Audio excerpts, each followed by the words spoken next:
मेरा अनुभव है इसके बहुत ही शानदार परिणाम आते हैं। पशुपालन तो एक ऐसा सेक्टर है जिसमें सबसे अधिक हमारी बहनें जुड़ी हैं। ये बहनों को आत्मनिर्भर बनाने का बहुत बड़ा माध्यम है। पशुपालन छोटे किसानों और भूमिहीन परिवारों का भी बहुत बड़ा सहारा है। इसलिए डबल इंजन सरकार पशुपालन और डेयरी सेक्टर को इतना बढ़ावा दे रही है। साथियों, हमारी सरकार अन्नदाता को ऊर्जादाता बनाने के साथ ही अब अन्नदाता को उर्वरक दाता बनाने पर भी काम कर रही है। उर्वरक दाता बने।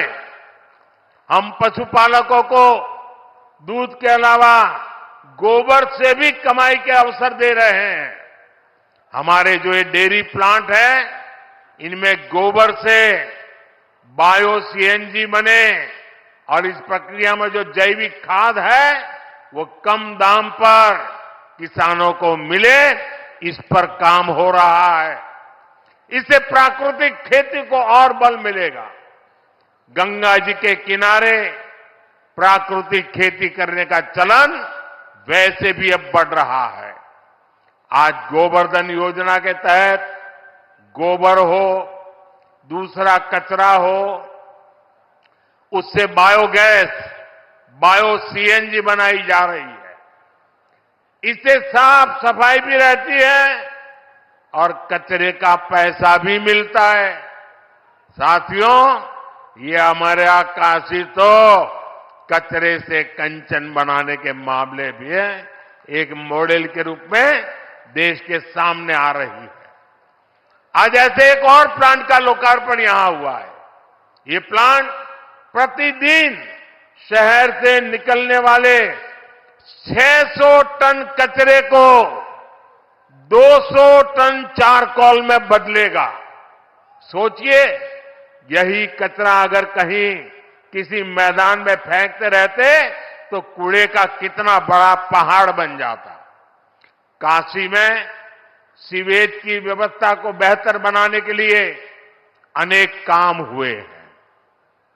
साथियों, किसान और पशुपालक हमेशा से भाजपा सरकार की सबसे बड़ी प्राथमिकता रहे हैं। 2 दिन पहले ही सरकार ने गन्ने के न्यूनतम मूल्य को बढ़ाकर 340 रुपये प्रति क्विंटल कर दिया है। पशुपालकों के हित को ध्यान में रखते हुए पशुधन बीमा कार्यक्रम को भी और आसान किया गया है। आप पूर्वांचल का उस समय याद करा, गन्ना के भुगतान के लिए पहले वाला सरकार कितना मिन्नत करवात रहे, लेकिन अब ये भाजपा की सरकार है। किसानों के बकाये का भुगतान तो हो ही रहा है, फसलों के दाम भी बढ़ाए जा रहे हैं। भाइयों और बहनों, विकसित भारत का निर्माण आत्मनिर्भर भारत के बल पर होगा। अपनी जरूरत का हर सामान बाहर से आयात करने से विकसित भारत नहीं बन सकता। पहले की सरकार और हमारी सरकार की सोच में यही बड़ा अंतर है। आत्मनिर्भर भारत तभी होगा जब देश की हर छोटी छोटी शक्ति को जगाया जाए, जब छोटे किसानों, पशुपालकों, कारीगरों, शिल्पकारों, लघु उद्यमियों को मदद दी जाए। इसलिए मैं लोकल के लिए वोकल रहता ही हूं और मैं जब वोकल फॉर लोकल कहता हूं तो ये उन बुनकरों, उन छोटे उद्यमियों का प्रचार है जो लाखों रुपए खर्च करके अखबारों और टीवी पर विज्ञापन नहीं दे सकते। स्थानीय उत्पाद बनाने वाले ऐसे हर साथी का प्रचार मोदी खुद करता है। देश के हर छोटे किसान, हर छोटे उद्यमी का एम्बेसडर आज मोदी है। जब मैं खादी खरीदो, खादी पहनो का आग्रह करता हूं, तो गांव-गांव में खादी से जुड़ी बहनें, दलित, पिछड़े, उनके श्रम को बाजार से जोड़ता हूं। जब मैं देश में बने खिलौने खरीदने की बात करता हूं, तो इससे पीढ़ियों से खिलौने बनाने वाले परिवारों का जीवन सुधरता है। जब मैं मेक इन इंडिया कहता हूं, तो मैं इन छोटे और कुटीर उद्योगों पर हमारे एमएसएमई के सामर्थ्य को नई बुलंदी देने का प्रयास करता हूं। जब मैं देखो अपना देश कहता हूं, तो मैं अपने ही देश में टूरिज्म को बढ़ावा देता हूं। इससे स्थानीय लोगों का रोजगार, स्वरोजगार कैसे बढ़ता है, ये हम काशी में अनुभव कर रहे हैं। जब से विश्वनाथ धाम का पुनर्निर्माण हुआ है, तब से करीब करीब 12 करोड़ से अधिक लोग काशी आ चुके हैं।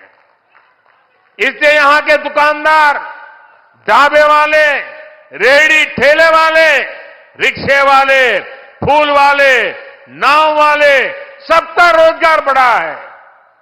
आज तो एक और नई शुरुआत हुई है। आज काशी और अयोध्या के लिए छोटे छोटे इलेक्ट्रिक जहाज की योजना शुरू हुई है।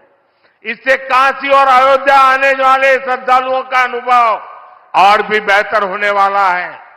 भाइयों और बहनों, दशक के परिवारवाद, भ्रष्टाचार और तुष्टीकरण ने यूपी को विकास में पीछे रखा। पहले की सरकारों ने यूपी को बीमारू राज्य बनाया, यहां के नौजवानों से उनका भविष्य छीना। लेकिन आज जब यूपी बदल रहा है, जब यूपी के नौजवान अपना नया भविष्य लिख रहे हैं, तब ये परिवारवादी क्या कर रहे हैं? मैं तो इनकी बातें सुनकर हैरान हूं। कांग्रेस के शाही परिवार के युवराज का कहना है, और चौंक जाएंगे आप, कांग्रेस के युवराज परिवार ने क्या कहा? वो कह रहे हैं, और काशी की धरती पर आके कह रहे हैं, काशी के नौजवान, यूपी के नौजवान नशेड़ी है। ये कैसी भाषा है भाई?